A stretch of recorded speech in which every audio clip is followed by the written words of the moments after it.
my channel. Di video ini aku akan bahas tentang living cost kuliah di Malang. Tapi sebelumnya jangan lupa klik subscribe dan turn on notification biar kamu selalu dapat informasi terbaru dari video-videoku selanjutnya. Nah, sebenarnya kalau kita bahas living cost, kuliah di Malang itu berapa? Itu bervariasi tergantung dengan gaya hidup kamu. Ada yang murah banget. Dulu aku kuliah S1 itu punya teman yang dia 1 bulan itu biaya hidupnya cuma 500.000, dan itu bukan sekedar uang saku ya, tapi udah termasuk buat bayar biaya kontrakan, uang saku, terus transport, dan biaya buat praktikum. Ya pokoknya dicukup-cukupin aja 500.000 itu kayak gimana.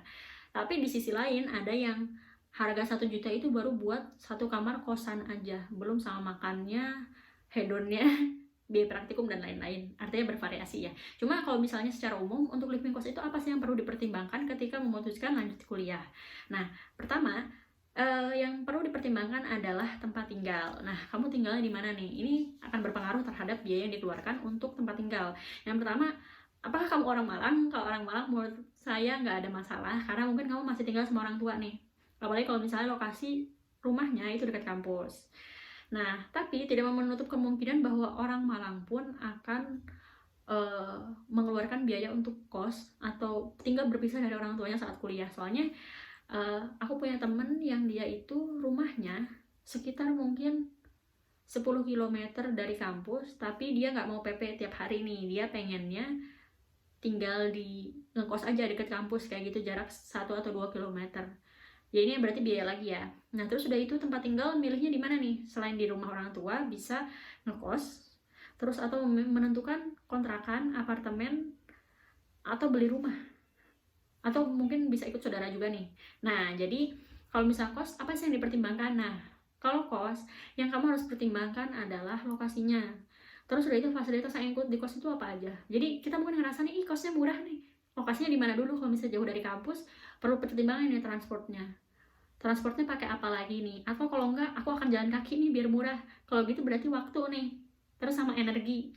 Belum lagi kalau misalnya nanti ke kampusnya bawa barang-barang banyak, apa nggak capek tuh jalan kaki terus tiap hari.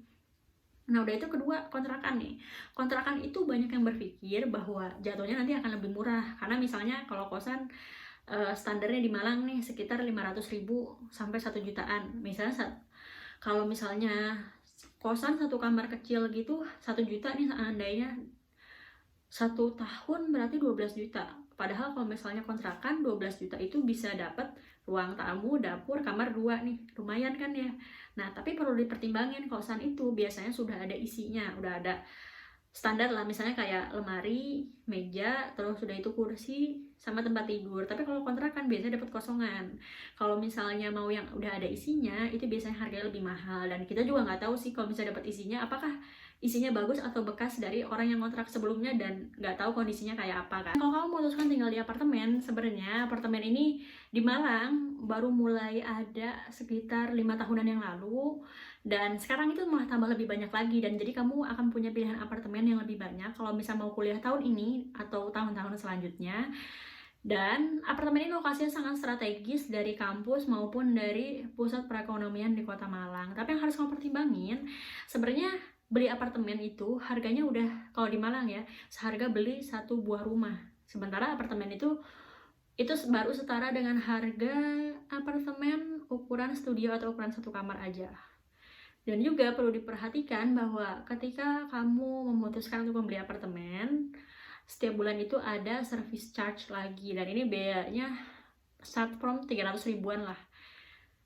Ya mungkin ada yang lebih dari itu, tapi kalau aku ngerasa harga segitu tuh ya udah bisa dapat 1 kosan putra dengan harga segitu. Jadi ya sayang aja gitu kan uangnya. Tapi ini balik lagi sih, dengan harga segitu ya udah include apa ya, udah include dengan berbagai kenyamanan, tapi itu belum sama air, listrik, dan kalau misalnya ada kerusakan apa-apa di dalam kamar, kamu manggil orang untuk memperbaiki, itu tetap kan biaya lagi. Ya, jadi kalau misalnya memutuskan mau beli apartemen, lihat service charge-nya berapa dan kebijakan apa yang ditetapkan oleh apartemen tersebut, biar nggak zonk nantinya setelah beli apartemen kesannya kayak murah tapi ternyata mahal di belakang gitu. Dan juga perlu diperhatikan, kita beli apartemen itu di Malang ini ya rata-rata setelah aku survei itu kosongan dapatnya. Jadi nanti kita tetap harus ngedesain sendiri dalamnya, pakai desainer interior, terus udah itu ngisi sendiri. Ada yang di apartemen di Jatim Park 3 itu sudah ada isinya dan per kamar seharga 1 miliar. Udah ada isinya tuh, kita datang tinggal langsung ninggali aja bisa. Terus udah itu bisa juga kamu memutuskan untuk membeli rumah. Kalau menurutku beli rumah di Malang itu sangat berpotensi karena Malang ini sangat berkembang sih. Coba nih ya, kalau misalnya teman-teman yang udah pernah ke Malang, hari ini ke Malang, bulan depan ke Malang lagi, pasti udah ngerasa kayak, wah di jalan ini ada toko baru ya, ada supermarket baru ya, ada apa ya, ada kantor baru ya. Jadi menurutku Malang itu adalah tempat yang sangat berkembang. Kalau misalnya kamu beli rumah di tempat yang strategis, oke banget. Coba aja 5-10 tahun ke depan pasti harganya udah naik banyak. Aku juga pengen beli rumah sih ya.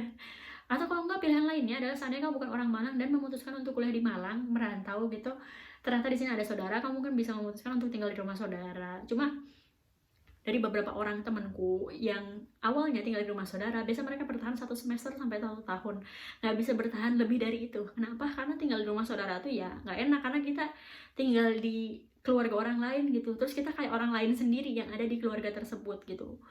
Biasanya setelah 1 semester atau 1 tahun mereka memutuskan untuk pindah ngekos dengan teman-temannya atau mungkin ngontrak. Ini bisa ditebangin ya, untuk living cost di Malang yang paling murah setauku kosan itu start 300.000 ada. Cuma ya tahulah kualitasnya kayak apa ya, dan biasanya untuk putra harganya lebih murah dibandingkan kos putri. Kalau standar-standarnya yang kamar mandi di luar itu di bawah 600 ribuan untuk yang kos putri ya. Di atas 600.000 biasanya kamar mandi udah di dalam. Kalau untuk yang kos putra di bawah 500 itu kamar mandi di luar, di atas 500 biasanya kamar mandi udah di dalam. Ya, terus untuk kosan ini perlu dipertimbangin juga. Ada beberapa kosan yang menerapkan ada dapur boleh, tapi gas itu dibeliin sama yang punya kosan. Tapi dengan syarat kalau masak itu nggak boleh masak apa ya, masaknya cuma boleh nganti nasi goreng doang, bikin mie instan doang kayak gitu.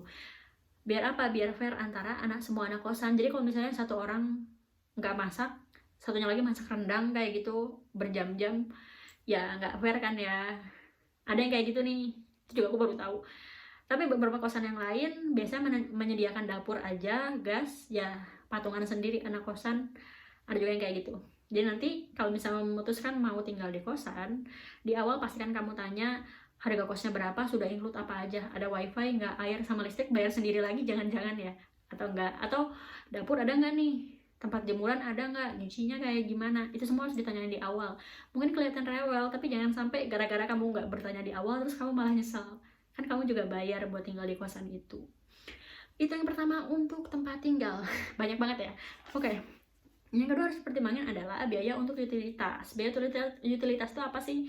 Ya biaya yang kamu perlukan untuk tetap hidup setiap hari. Yaitu yang pertama listrik, kedua air, ketiga internet atau wifi. Nah, untuk beberapa kosan biasanya kalau udah harga 700 ke atas itu sudah include listrik, air, wifi. Dan wifi ini biasanya menjadi salah satu daya tarik sebuah kosan. Karena ya kalau nggak ada wifi kayaknya nggak hidup gitu ya. Kita tuh kayak butuh banget kontak wifi, apalagi dalam kondisi sekarang kuliahnya online.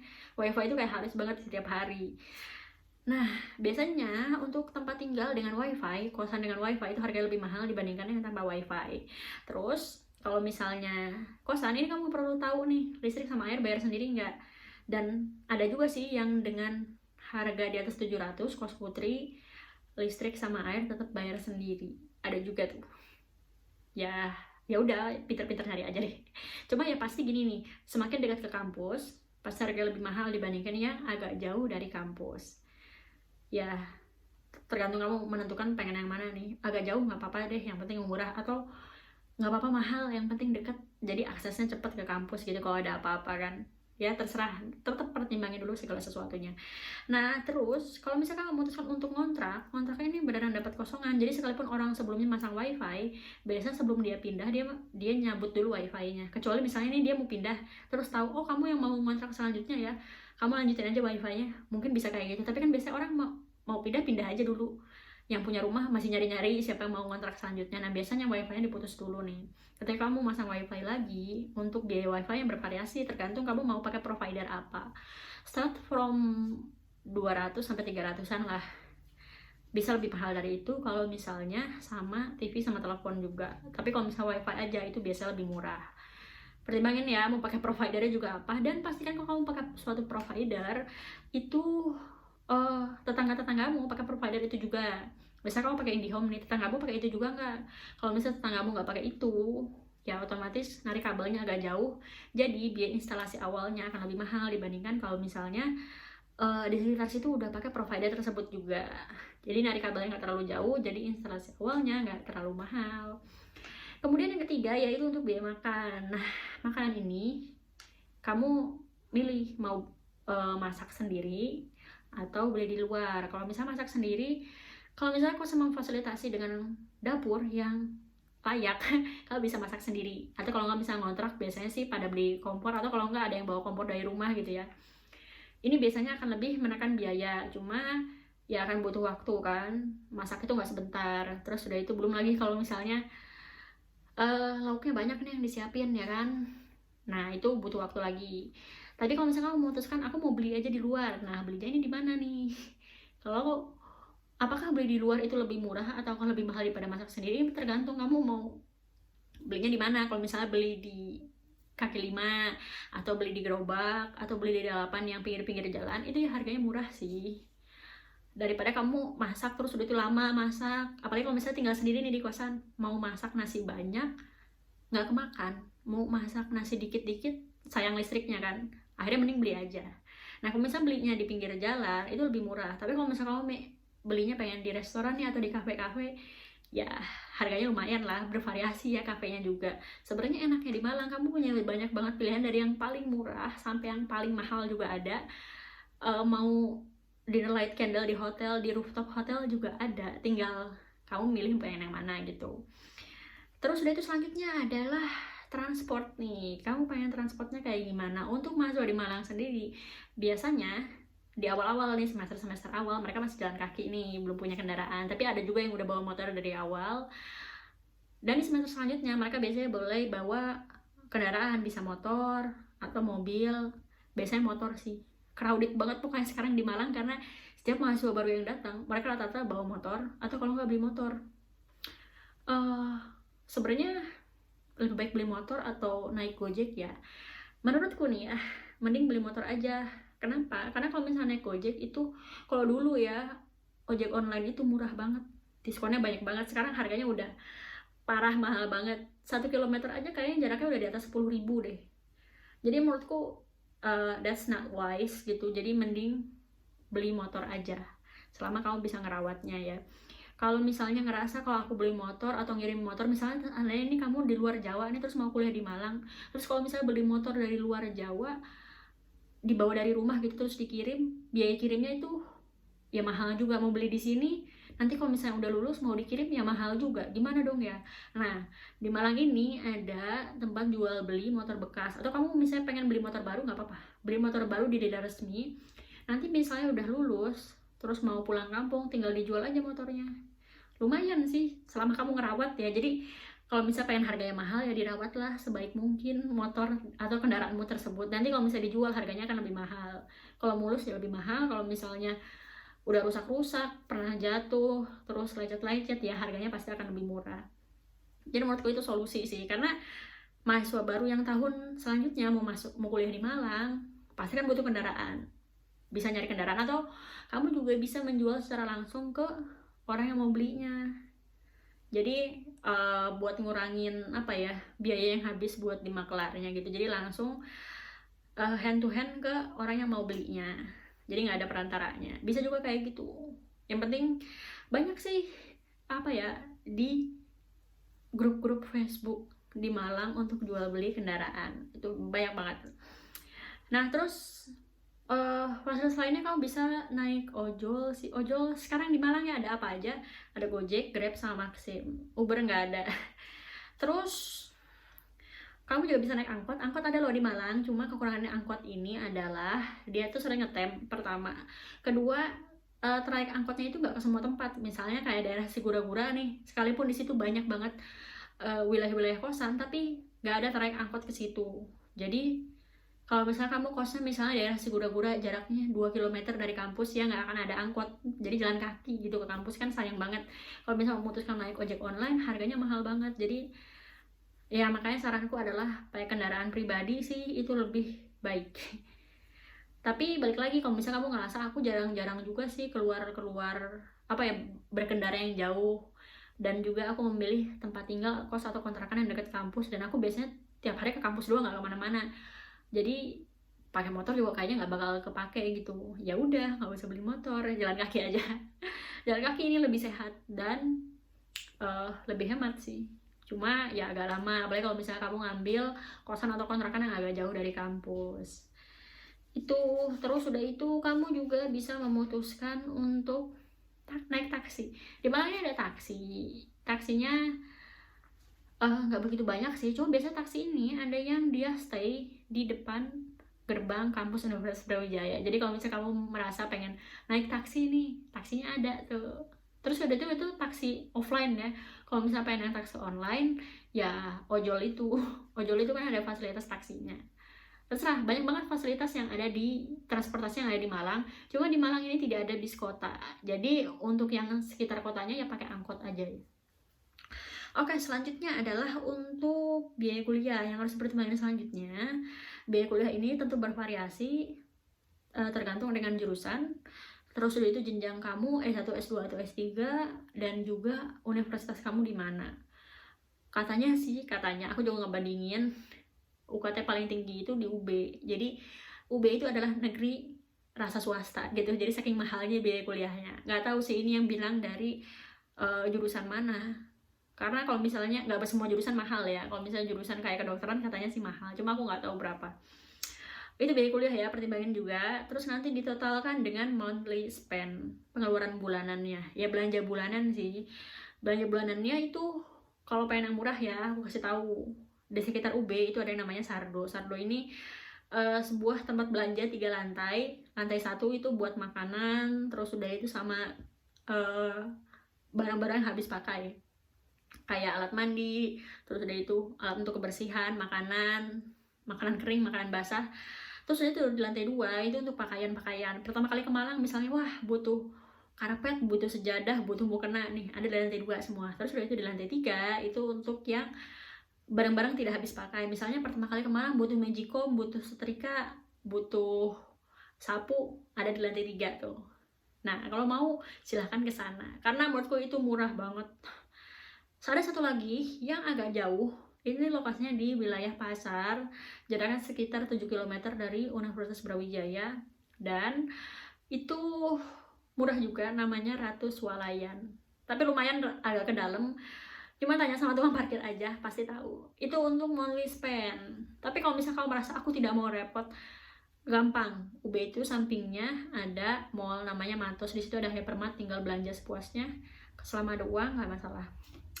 Lanjut, yaitu hiburan nih, perlu dipertimbangin juga. Karena kalau misalnya di Malang, kamu sebagai mahasiswa dan nggak pernah liburan, sayang banget. Malang itu nggak kayak Jakarta yang tempat wisatanya itu jauh banget, harus keluar kota. Di Malang itu tempat wisatanya di semua titik tuh ada. Mau ke pantai ada, jaraknya cuma 2 jam.